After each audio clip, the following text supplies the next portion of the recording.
And I only said what they told me. When the doctor was there, and I was in there when the doctor was examining him, and the doctor said that he thought he'd broken his eye. Fined 10 grand for missing, 10 million for missing the fight. So he didn't spar the way he wanted to spar. You think underprepared, like for a fight of that magnitude? It is, but yeah. We need to hear it so that people can make up, because at the moment, he's getting absolutely rigged, and there's nothing coming back. So what does that tell you? Well, the thing is, people feel but what I'm seeing, it's foolishness. How can you be so stupid? That's street mentality. This is world-class boxing. This is top-level boxing. If you want to bring that stuff to boxing, that's what happens. If you want to bring that mentality to our game,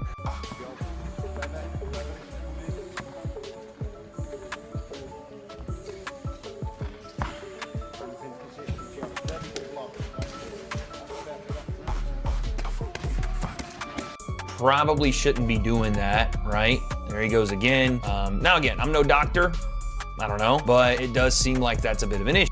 Doctor examined him, give him some medication, but the medication he gave him, obviously had to be... the sauce is good. The sauce is good. And so when I'm hearing these things, I'm like, nah. And so it's popping out left, right, and centre. The sauce is good. And so to me, I just shook my head. And when I'd heard... Alexander used to get dropped in sparring, but he's learning on the job. You'd rather do your mistakes in the fight. Getting dropped once again, it's not the end of the world. People get dropped in fights and still win them. Getting dropped in sparring is what it is. So I mean, you just got to be able to dust off and kind of... was sparring. You know, it's the first time where we consistently had 7 or 8 guys in camp, living in camp, training with him day in, day out. And it made a big difference in the fight. So I think he knows that the way that he's going to improve is time in the gym and also the quality. Remember, I don't see the sense of it. What do you want to go sparring for? Behind closed doors. Let all the fans see it. Do it in a ring, get paid for it. I mean, it's a bit of... His ability to go in there and believe that he can go and mix it with these guys. This is sparring at the end of the day. And you know, but I know for a fact that both guys appreciated each other's work. For a reason. When you bring in a sparring partner, they're under orders. And if they're under orders in this particular fight, then these sparring partners have been told under no uncertain terms to go easy, go through the motions. Like in the beginning of my career, then back in those early days. So we've done a few rounds and.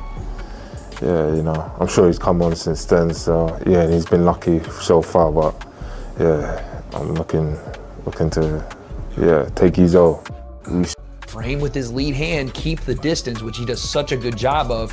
If you move forward, he moves back. You cut an angle, he cuts an angle, right? He just mirrors what you do, and the moment you make a mistake or overcommit, he touches you with the lead hand, that's first line of defense. Daniel Dubois just got rushed to the hospital after a brutal sparring knockout. And this happened just days before the biggest fight of his career. The timing couldn't be worse, and what I'm about to break down shows this is way more serious than anyone's admitting. Courage, heart and determination, you know, and his will to win. He's got world-class balls, you know, and he's got a world-class heart. You know, he's a fighting man and he believes in himself, and he knows that all the time he's in the fight, he can win. Here's what actually went down. Dubois took a heavy shot during training and had to be immediately checked by doctors. We're talking about a world-class heavyweight getting dropped so hard in the gym that medical staff got involved. That's not normal sparring. Yeah, a long time ago. Yeah? How long ago? What are we talking? 7 years, 8 years maybe. Do you both remember that? Mm-hmm. How did that sparring go? Not that that means anything come fight night, it's a long time ago, you're a different fighter. How did that go? It went well, but in the early days, you got the better of me. Yeah? We'll say that. I've got no problem with that whatsoever. Do you remember those sparring? Yeah, it's just like he said. He's come on since then now, so. We've grown a lot since then for both parts. I'm nowhere near the fighter I was that many years ago. And in the fights he's had, he's grown and changed and adapted as well. Like, you have to. Like, if you want to stay at the high level of this game, that's what you have to do. But even in them, like you say, in those 7, 8 years I've changed, but not just that. Even in the last 2, 3 fights I've changed. I've grown, developed, got better, adjusted, changed, weathered storms, figured it out. Like, I've gone through milestones and you can watch them from fight to fight to fight, the adjustments I make. So all I'm proving is that I'm constantly learning and that But here's where it gets wild. Frank Warren confirmed Dubois needed medication after the incident. They had to run strict checks to make sure nothing he was given would violate anti-doping rules. When you're checking medications against banned substance lists, that tells you everything about how serious this was. Fabio Wardy's a world champion now in his own right. And that 5% I'm just talked to you about, he's 5% better now than what he was before he won the title, because that's what it gives you when you win a world title. Now, he's just beaten Joseph Parker, right? And messed him up quite badly. It wasn't an easy fight. It ebbed and flowed for periods in that fight, but ultimately, Wardley got the job done. That's what he does. He gets the job done. Look at his career. Now, he would have improved, and a lot is to be said of Daniel Dubois, because he's got an excellent jab. That was the difference between him and AJ when they fought, was that jab. It was just beautiful. Wardley's got a good jab, and if Wardley's jab has improved since winning that title. Johnny Nelson went absolutely off about this situation. He called it reckless and questioned the entire decision-making process. His exact words, "This is world-class boxing, not street-level thinking." When a respected analyst is calling out your camp like that, you've got problems. Jesus Christ, man. That's just sensational. Honestly, that is just brutality at its best. I have picked against Fabio 2 or 3 times. I will never pick against him again. That being said, I picked it against Dubois a couple of times.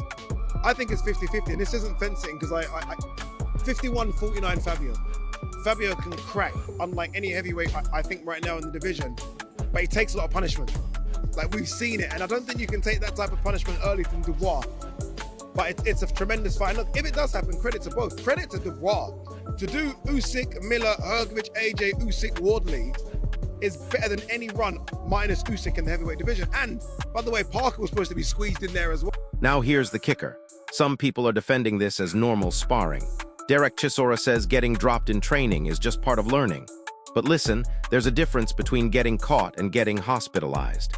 And that difference matters when you're about to face Fabio Wardley.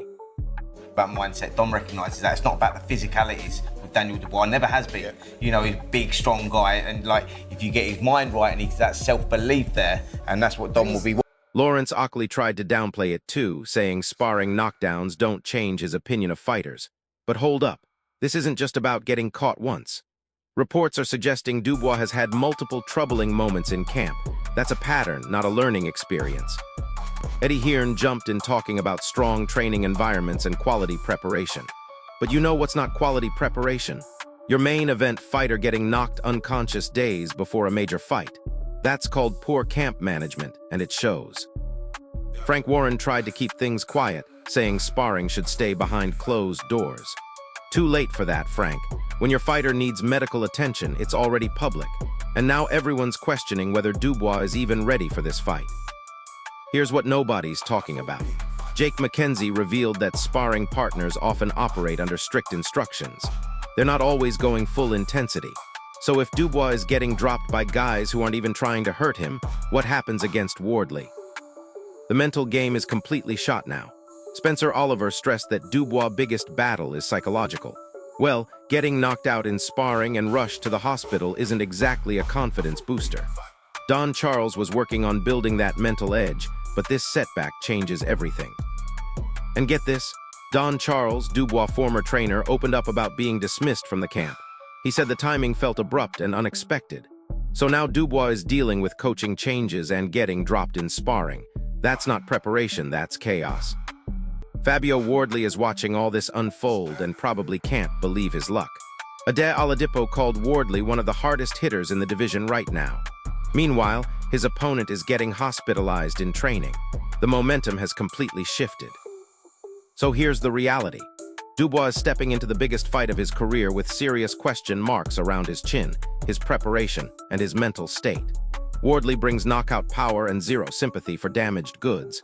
This fight just became way more one-sided than anyone expected. Who do you think survives this war, and can Dubois even make it out of the early rounds after what happened in camp? Drop your prediction below, smash that like button if this breakdown opened your eyes, and subscribe because this division is about to get shaken up. I'll see you in the next one.